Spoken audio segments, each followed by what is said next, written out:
handout, demanding that I pay the money that I work for. At least that's what you say.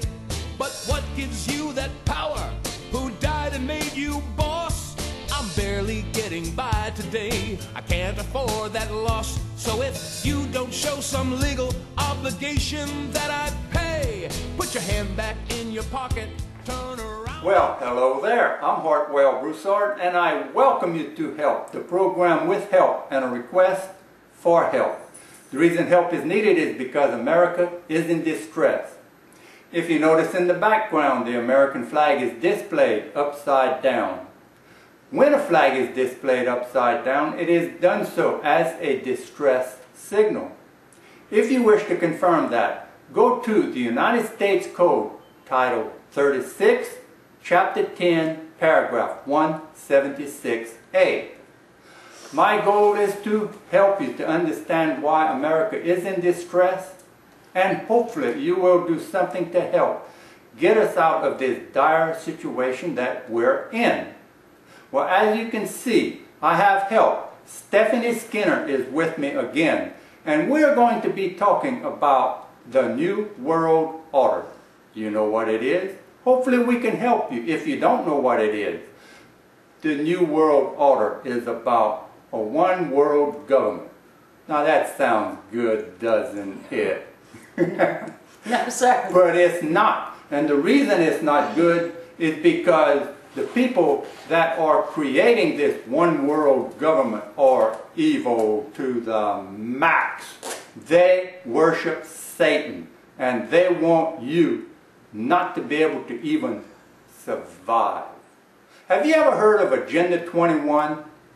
Agenda 21 is something that they're working on that will strip you from all of your rights, all of your property. You won't be able to own anything. Nothing. What does a slave own? Nothing. Stephanie, again, welcome to the program. Thank you so much for having me, Mr. Broussard. What do you think about being a slave? You like it? No, sir. You don't like that idea? No, sir. Well, that would be so nice. You wouldn't have to worry about nothing. They would take care of you. No, sir. No thanks. Okay. I don't want their government oatmeal if I'm lucky. If we're lucky, we'll get oatmeal. If we're lucky, we'll have a cot. No, no, sir. I like to be free. No New World Order. No thanks. This is America. This is our state. This is our state, Louisiana. No, thank you. No. Agenda 21 again. I don't know anything about computers. I don't even have one. Matter of fact, if I had one, it wouldn't do me any good because I don't even know how to turn one of them things on. But it is my understanding that if you just do a search on Agenda 21, type it in, Yes. and you can learn a lot about Agenda 21, and you need to find out about Agenda 21. Yes. Again, it's about taking everything from you. No property. You will not own any property. And matter of fact, kind of like, let's say, what's the use of owning property today in some places, because there's places in the United States of America that you can't even plant a garden in your yard. That is Agenda 21, people. Yes. There are places in America that you can't cut a tree that dies in your yard. You have to let the branches fall and let the grass grow around it. You can't remove a branch. Now, what do you think about that, Stephanie? It is so, guys, it's surreal. They're land grabbing. They are land grabbing. They've already taken parks. And they've taken land and refuges, and this is our country, and they're in here, they're grabbing land. I think it's terrible. And I think it's incredibly terrible, especially because not only are they coming for your stuff, and it's bad enough that we're taxed on our property, because just like you pay rent to live on your own land. I mean, it's not even your land, kind of. And then now, so not only do you have the local entities, the state tax on your property taxes and the federal taxes on your property, or they will take your land. Now we have the United Nations with this Agenda 21, and it's hellish. I wanted to ask you, Mr. Broussard, since you're very informed, does co-housing fall under Agenda 21, where they want us all in a control grid in little apartment buildings like they have in Germany? Is that under Agenda 21, or is that separate? Oh yeah. They want to take you off of the farms. They want to destroy the farmers. What happens if they destroy the farmers? You ever heard of famine? Well, if you know anything about the Bible teaches that famine is coming. Yes. And if we don't do something about our farmers being destroyed, you are going to experience famine, people. That's why I encourage you to do 4 things to prepare for what's coming. Hopefully it don't come, but if it does, here's 4 things I encourage you to do. The top one is the most important. Store up some food. Get a water purification system. Get a good firearm. And get right with God. Yes, sir. And if you don't believe there's a God, you better be right. If you believe there's a God, understand that God gave you everything you need. The Bible teaches that. If God gave it to you, then He surely wants you to be able to have it. Yes. Such as the air you breathe. Do you understand that they want to tax you for exhaling? They don't say nothing about inhaling. You can inhale, but if you exhale, there goes a penny here and a penny there, until, again, you wind up in poverty. Can I say something about that, Mr. Broussard? Sure. I look at it this way. I look at it so deeply, because you think about the human body. I mean, we're created so beautifully. And so when they come and they say they want to tax, carbon tax, that's an insult to me. That hurts my feelings. That insinuates that I'm bad and I'm causing a problem. No, God didn't make me bad. I'm not causing a problem. I'm a blessing. Mr. Broussard's a blessing. You're a blessing. We are blessings. And also I've thought of it this way, because I've thought about carbon taxes. A lot of the issues we'll cover today, you'll know way more than I do. But on this carbon tax, it stresses me out because our human body's composed of cells. So in essence, our cells, when we breathe in the oxygen, every cell that makes up us needs that oxygen, and it brings it to the blood, the cells, you know, and it flows through our body and allows us to live. Excuse me. And so in essence, what they're doing is they're making you pay for every cell in your body that God gave us. I mean, you're having to pay for just, you can go on, but the carbon tax is terrible. It's terrible. What can be done? If you've been watching the health program, I've mentioned, get involved. Yes. Now, what does it take to get involved? There's 2 parts. The first part is the mental part. The second part is the physical part. The mental part is to become informed. And again, it doesn't do any good to know what's going on if you don't help someone else.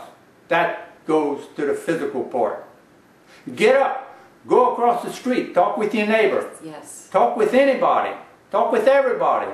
When you're standing up in a checkout line at a store, if someone's in back of you, hand them a flyer or a video or some way that you can help them to see the threat of things like, do you know here in America that in certain places that it is against the law to catch rainwater? Hello? What do you think about that? I think this is beyond absurdity.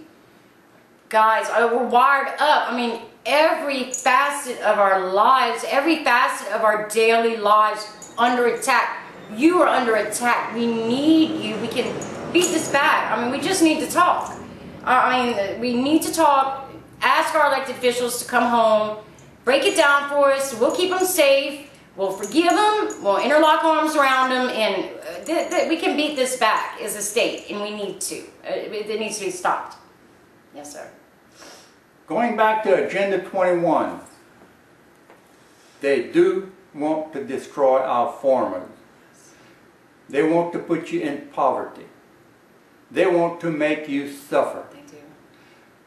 there are certain places where they're charging, it's not charging tax, it's a fine for making dust. A farmer can't farm their land without making dust, people. That's correct. If you make hay, you make dust.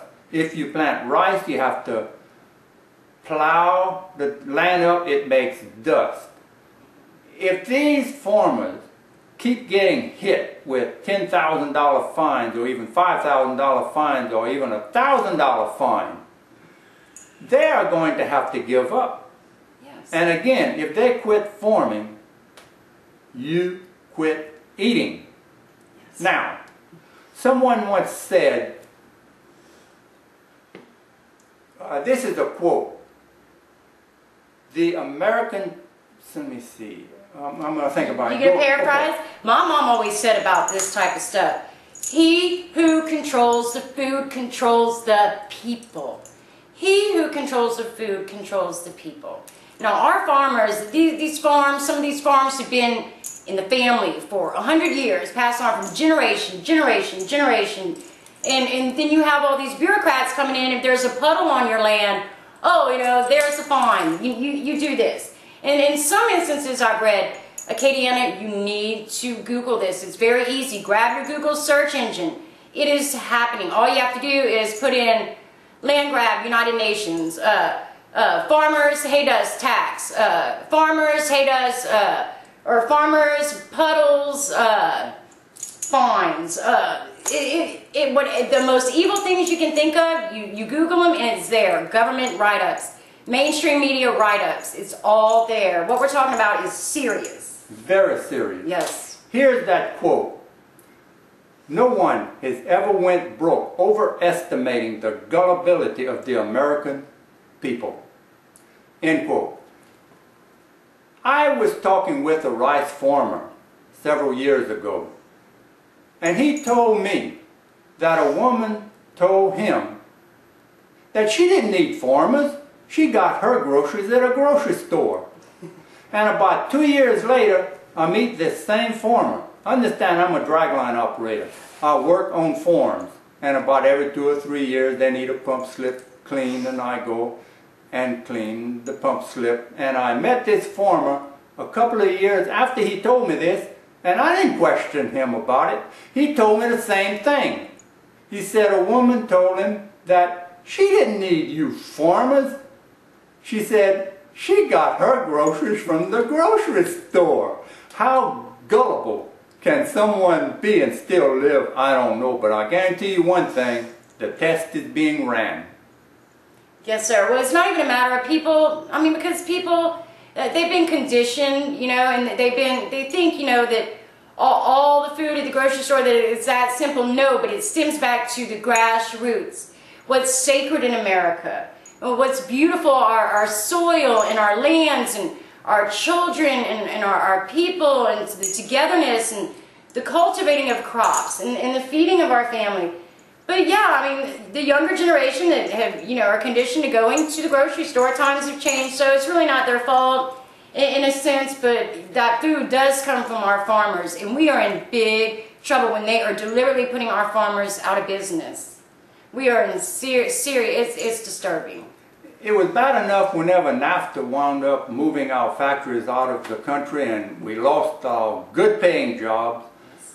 If we lose our farmers, people, if you don't know what it is to be hungry, don't eat for 3 days and find out. Yeah. Find out. Yes, yeah, the issues that we're discussing, it is surreal, and I know it's hard to take it all in, but you have to take it all in because we need to come together. We can beat it back as a state. That's our hope, and that's a big hope because I know that there's good in all of us, and we have it in us, and we're going to protect the state. We're going to come together on this. I mean, we have to, so yes. We have no choice. No. Look at it this way. I can guarantee you that if we do not put out the effort to turn this country around, it will not be turned around. But if we put out the effort to turn it around, we might turn it around. I don't know. But going back to my first statement, if we do nothing, we are going to lose everything. That's true. Someone once said, the only thing necessary for evil to triumph is for good men to do nothing. I like to put it this way. The only thing necessary for evil to triumph is for good men and women to do nothing, and when good men and women do nothing, they are good for nothing. How about that for little green apples? Now, I want to bring up the Federal Reserve. Why are we in the trouble we're in? Well, study the Federal Reserve and you can see that they're a big part of the problem, if not all of the problem. Here is what happened in 1913. The Federal Reserve Act was passed. We were taken off of the gold standard, and then they can print all the money they want. So what they do is take that money and they buy off our elected and appointed officials. So, one thing that would be good is to abolish the Federal Reserve. What do you think about the Federal Reserve? Absolutely. I mean, how many trillions and trillions and trillions and trillions and trillions of dollars in debt that we're in? It's insanity. Yes, something has to change, because it's destructive. It's going to blow up in our face. In 1913, the Federal Reserve Act came to be. In 1933, 20 years later, Congress committed every piece of asset that every American citizen owned to go towards the national debt. That was 1933. Can you imagine how bankrupt we are now? Yes. They keep bankrupting us. They keep destroying us. And these are very powerful families that are sitting in the shadows somewhere. You don't see them. Yes. But they are controlling our Congress, they're controlling our appointed officials, and they are controlling you, and it is all about control. Agenda 21, coming back to Agenda 21, it's about control. It's about taking everything from you. Remember what I said, a slave owns nothing, and they want to make a slave of you. If you enjoy being a slave, do nothing. If you want to do something about it and not be a slave and resist this evil, I thank you for the effort you're putting out, or put out, or will put out. Yes. I don't know what you're doing, but it's time to do something if you're doing nothing. Can I say something? Go for it. All we have to do is whisper, like Mr. Broussard said. If you see somebody in a store, whisper or talk.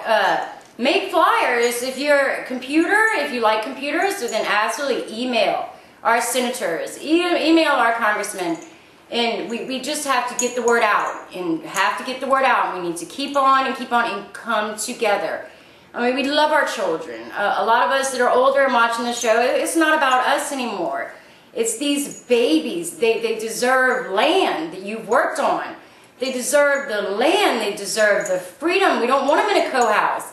A co-house, people, this is the creepiest thing. You need to Google it, co-housing. And it's currently implemented, I think, in Germany a lot.